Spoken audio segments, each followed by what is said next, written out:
Pixel again, and we are going to be making Greek nachos. And I saw this recipe and instantly knew I had to make it. But for that, we are going to need ground lamb, feta cheese, tomatoes, either the small ones like this cut in half or aroma tomato cut up. Going to need garlic. We're going to need our cucumbers.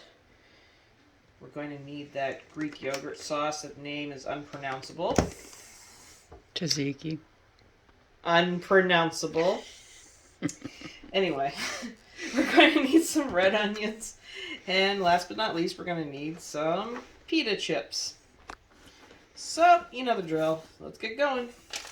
Okay, now we can start off by grounding up our ground lamb if it ever decides to come out of the package.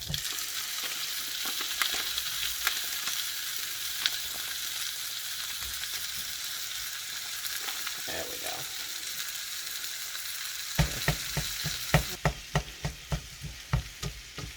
You just want to break up that lamb until it resembles more of a ground beef consistency on things. It might take a little while because it wasn't a block for mine at least, but you'll get there. And then once you get it that way, just going to let it sit and brown up. And while that lamb is cooking, we are going to be adding our garlic, our spices, about 2 to 3 tablespoons of water, and last but not least, we're going to be adding in about 75% of the onion that we chopped up. And after that's done, we're going to be putting our lid on and pulsing it until it makes a thick paste. As you can see, our ground lamb is starting to look a lot like cooked beef. Just like you would for any other spaghetti or whatever you're making. This is our mixture of the onions, rosemary, garlic, and I think it was oregano. Yeah, right off the bat. It'll be in the directions though below, don't worry. We're going to be putting that into our beef, mixing it in thoroughly, and letting it cook for probably about a good 5 or 10 minutes. And as you can hear, the oven decided that it's warm enough for our nachos. So give it a couple minutes and we can put those together for you. All of that lovely pureed onion and other good spices has been absorbed and cooked into the ground lamb. Yeah, I'm chopping it up last minute, I know. But in a minute here, I'm going to show you how we assemble our nachos.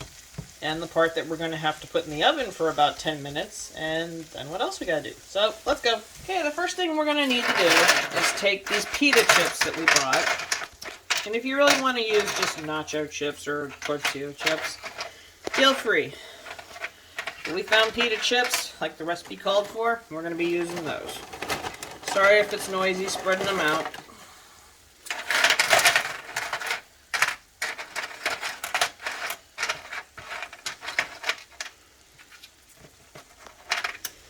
Next step we are going to do is try to evenly spread our lamb over the chips. Try to avoid clumped up areas of it, which can be kind of hard because it loves sticking together.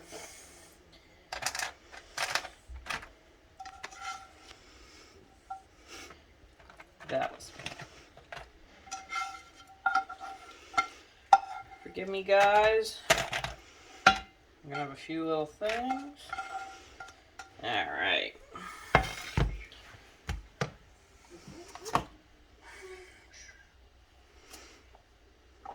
Got our feta cheese that we are going to do. Don't add the lid to your stuff. Don't mind my grandma if you can hear her. She says hi to the universe as usual. Hi, Grandma.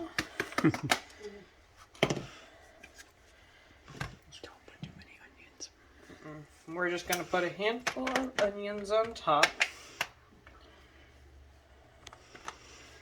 And now that that's all assembled, we're going to stick this in the oven for about 10 minutes. time has come to take those nachos out of the oven, and they only cook for what, about 10 minutes at 15-ish tops, I think. Mm-hmm. Just so they started melting. Some of the first of the last steps to eating their nachos is to put some dollops or a drizzle, if you can manage it, of the tzatziki sauce. See, I can say it. Yay, she got it right. Yeah. Not trying to use it all, but it's hard to drizzle out, technically.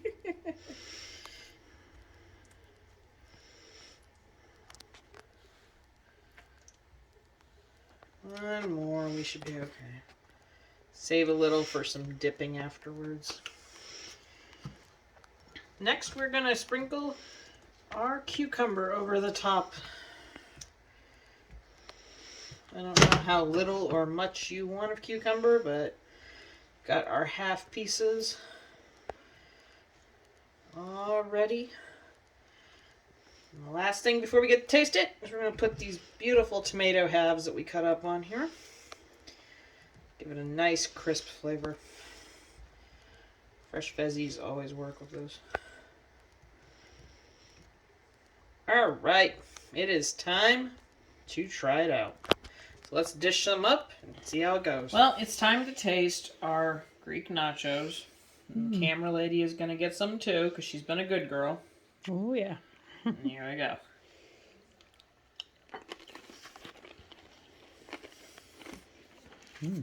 Okay.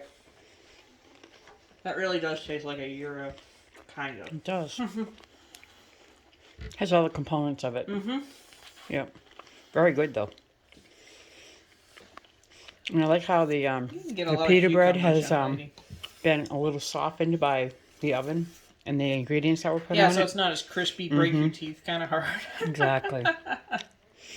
I just like it that it tastes like we put gyro on top of pitas. Yeah. So this is a nice little switch up to nachos. Not that I don't love normal nachos, but hey, Yeah. every once in a while, ta-da.